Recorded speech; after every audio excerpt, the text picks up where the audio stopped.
तो भाई साहब टेस्ला फाइनली हमारे गुड़गांव में आ चुकी है। इंडिया में आए हुए तो इसको कुछ टाइम हो गया था। आप देख सकते हो HR98 हमारे गुड़गांव में खड़ी है टेस्ला यहाँ पर। इसका मैं आज आपको ना डिटेल में थोड़ा सा वॉक अराउंड दिखाने वाला हूँ कि कहाँ पे क्या कैसा मिलता है, और स्पेशली मैं इन चीजों का ध्यान देने वाला हूँ ना कि हमारे गुड़गांव की सड़कों के लिए कैसी रहने वाली है, प्रैक्टिकल है या नहीं है, इंटीरियर में जो स्पेस वगैरह है वो हमारे लिए यूजफुल है या नहीं है। सबसे पहले तो भाई आप थोड़ा सा शेप वेप देख के कंफ्यूज मत हो जाना। ये एक प्रॉपर ना SUV कूपे है। भले थोड़ा सा लो लग रही होगी, ऐसा ही डिजाइन का रहता है। मिनिमल थोड़ा सा लुक भी है, ऐसा कुछ फ्लैशी लोगो नहीं, बहुत बड़ा ऐसा कुछ नहीं करते हैं ये लोग। जनरली ऐसा ही सिंपल सा फेस रहता है। और ये एंड टू एंड DRL है। इसके नीचे स्लिम सी हेडलाइट है और यहाँ पे एक एरोवेंट है। That's it. फ्रंट में इतना ही कुछ आपको ये देखने को मिलता है यहाँ पर। और इसके अलावा नीचे आपको एक ग्रिल और कैमरा देखने को मिल जाता है। बाय द वे इसमें कैमरा बेस्ड ही ADAS आता है। यहाँ पे कोई ना रेडार वगैरह सेंसर्स वगैरह नहीं रहते हैं। और अगर बात करें टेस्ला के सबसे ज्यादा एक बहुत ही ज्यादा आपने इंटरनेट पे देखी होंगी वो तस्वीरें, ऑटोनोमस ड्राइविंग वाली चीज। तो ऑटोनोमस ड्राइविंग भी इनकी कैमरा बेस्ड ही रहता है, तो काफी एडवांस है। एक्चुअली इनका जो सबसे तगड़ी चीज है ना वो सॉफ्टवेयर रहता है इनका। इन सॉफ्टवेयर के बेसिस पे AI का यूज करके ये लोग मतलब वो मैपिंग वगैरह इतनी तगड़ी कर लेते हैं कि इनको रडार वगैरह की जरूरत ही नहीं पड़ती है। तो उस लिहाज से काफी ज्यादा एडवांस है। हालांकि वो जो फुल सेल्फ ड्राइविंग वाला फीचर है ना, अनफॉर्चुनेटली इंडिया में इनेबल्ड ही नहीं है। हमारे कंडीशंस के हिसाब से उसकी ट्यूनिंग चल रही है। आप 6 लाख रुपए एक्स्ट्रा पे करके गाड़ी की कीमत पे FSD वो इंक्लूड करा सकते हैं। बाद में OTA over the air update के थ्रू आपके कार में वो फीचर इनेबल हो जाएगा जब वो पूरी तरह से इंडिया के लिए कंपैटिबल होगा तब। व्हाइट कलर में बिल्कुल ही क्लासी और एलिगेंट लग रही है यहाँ पे गाड़ी। ये जो स्लोपिंग रूफ लाइन है ना वो भी काइंड ऑफ एक इसको SUV वाला जो स्टांस है वो देते हुए बहुत ही कूल नजर आ रही है ओवरऑल। यहाँ पे ब्लैक कलर में कॉन्ट्रास्ट क्रिएट करते हुए डोर हैंडल्स दिए गए हैं जो कि इस तरह से खुलते हैं। इनको आपको यहाँ पे दबाना होता है, फिर ये आगे से ऐसे पुल करके और खुल जाते हैं। बाकी कैमराज की अगर बात करें तो यहाँ पे B पिलर पे कैमराज हैं। यहाँ पे फेंडर पे भी फ्रंट कैमरा है। और यहाँ पे 19 इंच के अगर एग्जैक्ट बताऊं तो 255/45 R19 टायर साइज गाड़ी का रहने वाला है। और 19 इंच के अलॉय व्हील्स हैं, इनसे कंफ्यूज मत होना। ये पैनल्स लगाए गए हैं एरोडायनेमिक एफिशिएंसी के लिए, जिनको आप चाहो तो निकाल भी सकते हो। तो ओवरऑल सिंपल सोबर एलिगेंट मैं कहना चाहूंगा इस डिजाइन को। कुछ लोगों को बहुत ज्यादा ही सिंपल और मिनिमल लग सकता है। अगेन टेस्ला की यही फिलॉसफी है, इसी तरह से वो डिजाइन करते हैं चीजों को। बाकी व्हील बेस तो काफी ज्यादा लंबा लग रहा है। और यहाँ पे एक चीज जो मुझे थोड़ा सा अगेन इंडिया के और हमारे स्पेशली गुड़गांव के रोड्स के हिसाब से इम्प्रैक्टिकल लगी, वो रहने वाला है इसका ग्राउंड क्लियरेंस। अब एग्जैक्ट फिगर तो मुझे अभी नहीं पता है, स्क्रीन पे मैं डालने की कोशिश करूंगा, लेकिन काफी कम लग रहा है मुझे। तो यहाँ पर ये जो लंबे व्हील बेस के साथ में कम ग्राउंड क्लियरेंस है, ये थोड़ा सा मुझे लगता है जो बड़े बड़े हमारे यहाँ पॉट होल्स हैं या फिर जो वो ऊंचे ऊंचे वाले कई स्पीड बम्प्स होते हैं, उनके ऊपर इस गाड़ी को डेफिनेटली चैलेंज फील होगा। ये देख सकते हो आप गाड़ी का रियर प्रोफाइल। मुझे लगता है कि सबसे ज्यादा सुंदर ये रियर में ही दिख रही है। कुछ यहाँ पे sort of connected type of lighting की गई है। टेस्ला की ब्रांडिंग है यहाँ पे बहुत ही मिनिमल से एक पैनल के ऊपर। और यहाँ पे आपको दिखाता हूँ मैं बूट, इसका इलेक्ट्रिक टेलगेट है। और इसके अलावा अगर इसको ओपन करोगे तो इसके नीचे भी स्पेस है, काफी डीप स्पेस है एक्चुअली। यहाँ पे आप अच्छा खासा सामान भर सकते हैं। इनके दोनों तरफ भी जगह खाली है। और जो एक्चुअल बूट है वो भी काफी डीप है, काफी वाइड है। और भाई साहब चूंकि एक SUV कूपे है तो यहाँ पे कोई भी रियर वाइपर देखने को नहीं मिलता है।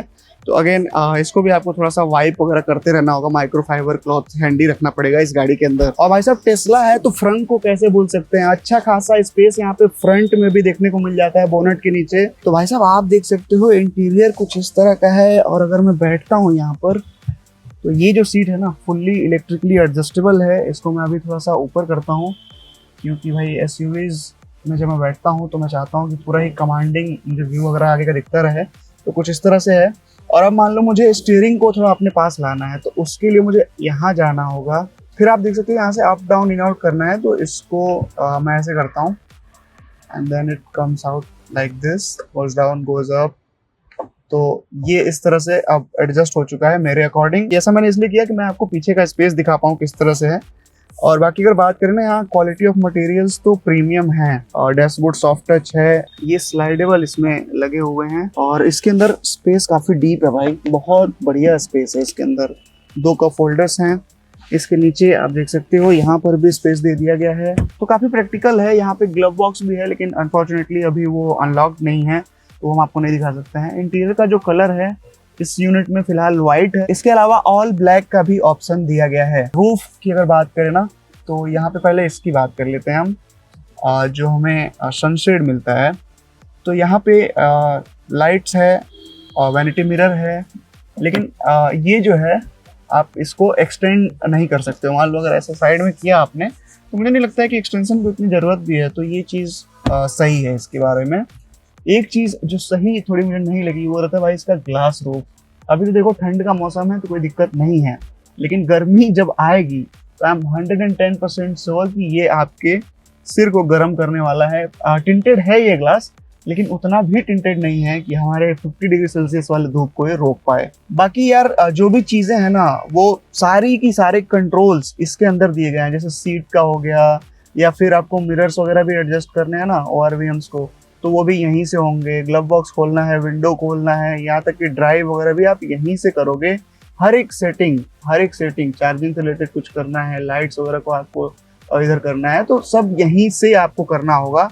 तो एक ये चीज़ है जो कि मेरे हिसाब से अगेन एक मतलब मुझे personally I don't prefer all this. मैं प्रेफर करता हूँ कि भाई कुछ फिजिकल कंट्रोल्स होने चाहिए। जैसे एटलीस्ट ड्राइव का तो होना ही चाहिए, ड्राइव सेलेक्टर यहाँ पे, और बाकी वॉल्यूम के कंट्रोल्स तो चलो खैर यहाँ से मैनेज हो जाएंगे, लेकिन AC ब्लोअर वगैरह का कंट्रोल ना थोड़ा सा अगर फिजिकल रहता है तो बहुत अच्छा होता है। लेकिन this is Tesla, that's how they do it.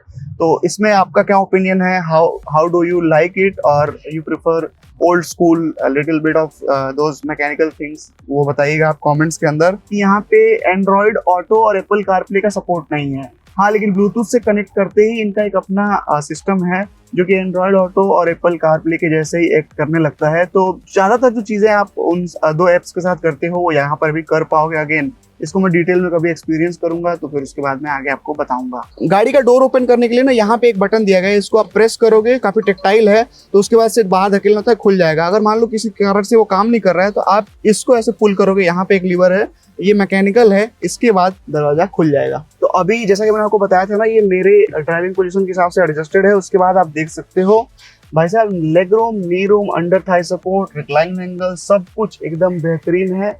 मैं बहुत कंफर्टेबल महसूस कर पा रहा हूँ अपने आप को फिलहाल तो। बाकी जो राइड क्वालिटी होगी वो तो अगेन ड्राइव करने के बाद ही बता पाऊंगा मैं। और ये यहाँ पे आप देख सकते हो आर्मरेस्ट है, काफ़ी चौड़ा है। ये यहाँ पे 2 कप होल्डर्स हैं, उसके बावजूद भी जो दोनों ही पैसेंजर्स बैठेंगे उनके लिए यहाँ पे बहुत ही कंफर्टेबल पोजिशनिंग रहेगी। डोर पैड पे भी सॉफ्ट टच मटेरियल है यहाँ पे, तो वहाँ भी आप कंफर्टेबल रहने वाले हो। एक चीज़ जो है कि यही वाइट इंटीरियर थोड़ा सा हमारे एनवायरनमेंट के हिसाब से वैसा नहीं है, लेकिन हाँ ब्लैक का भी ऑप्शन है तो आप उसके साथ जा सकते हो।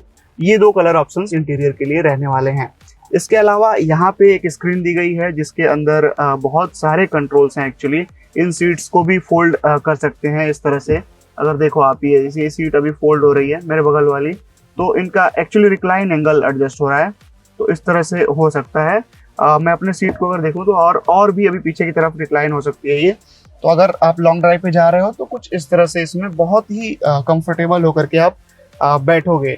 एक चीज़ जो अच्छी नहीं लगी कि यहाँ पे भाई मिडिल पैसेंजर के लिए कोई हेडरेस्ट नहीं है, और जो सीट है ना मिडिल में अगर मैं आता हूँ तो मतलब 3 लोग मेरे जैसे अगर हाइट और वेट के हैं तो आराम से बैठ सकते हैं, ऐसा नहीं है। हाँ, मिडिल पैसेंजर के लिए जो बैक सपोर्ट है वो ऑब्वियसली साइड्स की तरह नहीं है, और ये सीट्स जो है वो हीटेड है, और आगे वाली सीट्स हीटेड और वेंटिलेटेड दोनों ही है। तो यहाँ भी वेंटिलेशन होना चाहिए था तो वो ज़्यादा अच्छा होता हमारे लिए। तो हीटेड सीट्स का उतना यूज़ नहीं है, ज़्यादा वेंटिलेटेड का यूज़ है हमारे यहाँ पे। कि डोर पैड वगैरह पे आप देख सकते हो कुछ इस तरह से चीज़ें दी गई हैं। म्यूजिक सिस्टम वगैरह जो है इसमें 8 स्पीकर का है, और जो स्पीकर्स वगैरह हैं वो इनके इन हाउस टेस्ला के होते हैं। यहाँ पे कुछ भी जैसे JBL वगैरह हम अन्य गाड़ियों में देखते हैं, यहाँ पे वो सब कुछ सिस्टम नहीं है। 2 Type-C चार्जिंग पोर्ट मैं यहाँ पे देख पा रहा हूँ, और AC वेंट यहाँ पे रियर का है। तो भाई साहब अगर बात करें परफॉर्मेंस की ना, तो यहाँ पे भाई साहब परफॉर्मेंस के लिए भी ये गाड़ी जानी जाती है। 2 वेरिएंट्स हैं यहाँ पे, 2 अलग अलग बैटरी कैपेसिटी के अनुसार। ये लोग बताते नहीं है एग्जैक्टली, लॉन्ग रेंज और स्टैंडर्ड रेंज ये लोग बोलते हैं। जो स्टैंडर्ड वाली है उसमें 500 किलोमीटर क्लेम्ड है, और जो लॉन्ग वाली है 661 किलोमीटर क्लेम्ड है। अगेन क्लेम्ड है, एक्चुअल जो रियल लाइफ होगी ड्राइव करते समय वो कुछ और ही रहने वाला है। जो स्मॉल बैटरी वाले का 0 to 100 का टाइमिंग है वो रहने वाला है 5.9 सेकेंड्स का, बहुत ही ज़्यादा फास्ट है। अगर आप कंपेयर करोगे तो BMW की X5 M Sport जो आती है उसमें भी 6 सेकंड से ज़्यादा का थोड़ा सा टाइम लग जाता है। तो ये फास्ट तो बहुत ही है। और यहाँ पे सिर्फ अभी रियर व्हील ड्राइव में सोचो, रियर व्हील ड्राइव में ही आते हैं दोनों वेरिएंट्स, ऑल व्हील ड्राइव वाला इंडिया में नहीं लाया गया है। तो जो लॉन्ग रेंज वाला मॉडल है उसका जो 0 to 100 का टाइमिंग है वो 5.6 सेकंड्स का रहने वाला है। एग्जैक्ट पावर फिगर्स जो दोनों वेरिएंट्स के हैं वो अभी आप स्क्रीन पे देख पा रहे हैं। तो बात करें अगर चार्जिंग स्पीड की ना, तो अगर गाड़ी आप खरीदते हो तो इसके साथ में आपको 11 किलोवाट का एक AC चार्जर मिलने वाला है, जो अपने घर पे इंस्टॉल कराओगे तो उससे लगभग 7-8 घंटे लगने वाले हैं, ऐसा मुझे बताया गया है। और अगर आप ये सुपर चार्जर पीछे मेरे देख पा रहे होंगे टेस्ला का, तो इस पे अगर आप एक्सेसिबल है या आपके घर के आसपास कहीं है, अभी तो गुड़गांव में देखो यहाँ पे 4 लगाए गए हैं, और एरो सिटी में इनका एक दिल्ली में है शोरूम, वहाँ पे 2 लगाए गए हैं, और 2 ये लोग कहीं और गुड़गांव में प्लान कर रहे हैं लगाने का, अभी लगा नहीं है। तो मतलब इस तरह से कर करके धीरे धीरे नेटवर्क बढ़ेगा। फिलहाल तो अभी बहुत लिमिटेड है सुपर चार्जर्स का नेटवर्क। तो वो घर वाली जो स्पीड रहने वाली है वो 7-8 घंटे के आसपास, और अगर आप सुपर चार्जर से करोगे तो वो अंडर 1 आवर आपको फुल करके दे देगा, ऐसा मुझे बताया गया है। सुपर चार्जर से 15 मिनट के चार्ज में सिर्फ 267 किलोमीटर का रेंज आ जाएगा, ऐसा ब्रांड का क्लेम है।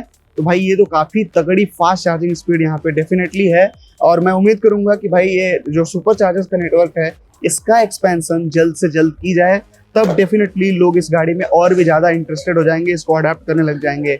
यूएस में बहुत ज्यादा पॉपुलर होने का कहीं ना कहीं एक बड़ा रीजन यही है कि वहाँ पे चार्जिंग का जो नेटवर्क है वो थ्रू आउट द कंट्री इन्होंने फैला रखा है बहुत अच्छी तरीके से। तो अगर टेस्ला से कोई देख रहा है तो भाई साहब इंडिया के लिए भी यही स्ट्रेटेजी आप अपनाइए, बहुत अच्छे से काम करने वाली है। हालांकि अन्य जो चार्जर्स है ना वो सारे चार्जर्स को यूज करके आप इसको चार्ज कर सकते हैं, लेकिन डेफिनेटली स्पीड जो रहेगी वो थोड़ी सी स्लो रहने वाली है दूसरे चार्जर्स के द्वारा। चार्जर्स की इतनी बात हो गई तो मैं आपको चार्जिंग पोर्ट भी दिखा देता हूँ। यहाँ पे इसका चार्जिंग पोर्ट है, आप देख सकते हो, और CCS2 स्टैंडर्ड को सपोर्ट करने वाला है। गाड़ी के अंदर ना फ्रेमलेस डोर्स भी हैं, तो थोड़ा सा ये भी मैं आपको दिखाना चाह रहा था। कुछ इस तरह से आप इसका आनंद ले सकते हैं, फोटोज वगैरह क्लिक करा सकते हैं। बहरहाल अगर बात करें प्राइसिंग की, तो जो स्मॉल बैटरी वाला वेरिएंट रहने वाला है उसकी प्राइसिंग रहने वाली है भाई साहब 59.89 लाख रुपीज एक्स शोरूम। जो लॉन्ग रेंज वाला मॉडल रहने वाला है उसकी जो प्राइसिंग रहेगी वो 67.89 लाख रुपीज रहेगी। ये एक्स शोरूम प्राइजेस हैं, और इसके अलावा FSD अगर आप लेते हो तो 6 लाख रुपीज एक्स्ट्रा देना होगा, और भी कुछ चीजें अगर आप कस्टम ऐड कराते जाओगे एसेसरीज तो प्राइसिंग वैसे ही बढ़ती चली जाएगी। तो यहाँ पर भाई साहब जो इसकी फाइनल चीज रहने वाली है ना वो इसकी प्राइसिंग है, बहुत ही ज्यादा हाई है यहाँ पे, और हाई होने का रीजन है यहाँ के हाई टैक्सेस जो यहाँ पे इंपोर्ट ड्यूटी देनी पड़ रही है ना ब्रांड को, उसकी वजह से ये गाड़ी 60 लाख रुपए की है, जो कि यूएसए में शुरू हो जाती है लगभग 40 लाख के अंदर ही आ जाती है। मतलब इस प्राइसिंग पे अगर बात करें इसके राइवल्स की, तो वोल्वो की XC40 रिचार्ज जो गाड़ी है, और या फिर किया की EV6 है, और इस सेगमेंट की और भी BMW की iX1 है। तो ये सब गाड़ियां हैं। BMW में आपको एक लग्जरी काइंड ऑफ ब्रांड का ब्रैगिंग वाला फीचर मिल जाता है कि भाई मेरे पास BMW है, वो चीज़ आप कर सकते हैं। बाकी किया EV6 और वोल्वो की जो गाड़ी है उसके अंदर आपको ऑल व्हील ड्राइव सेटअप देखने को मिल जाता है, और कहीं ना कहीं उन ब्रांड्स के सर्विस सेंटर वगैरह जो हैं थ्रू आउट द कंट्री फैले हुए हैं। तो कुछ इस तरह से सेगमेंट है, कुछ इस तरह की राइवलरी है। टेस्ला के साथ में ये है कि भाई इनका एक बोल्ड न्यू आइडेंटिटी है, काफी मॉडर्न और फ्यूचरिस्टिक वे में ये लोग अपने आप को रिप्रेजेंट करते हैं। इंटीरियर से लेके एक्सटीरियर तक सब कुछ काफी मिनिमल डिजाइन के साथ में आता है। तो अब आपकी चॉइस रहने वाली है कि आप क्या एक इस तरह के ब्रांड के साथ में जाना चाहोगे, या फिर कन्वेंशनल जो काफी टाइम से एस्टेब्लिश ब्रांड हैं उनके साथ में जाना चाहोगे। आप बताइएगा हमें कमेंट्स के अंदर, और चैनल को सब्सक्राइब करिएगा ऐसी वीडियोस को देखते रहने के लिए।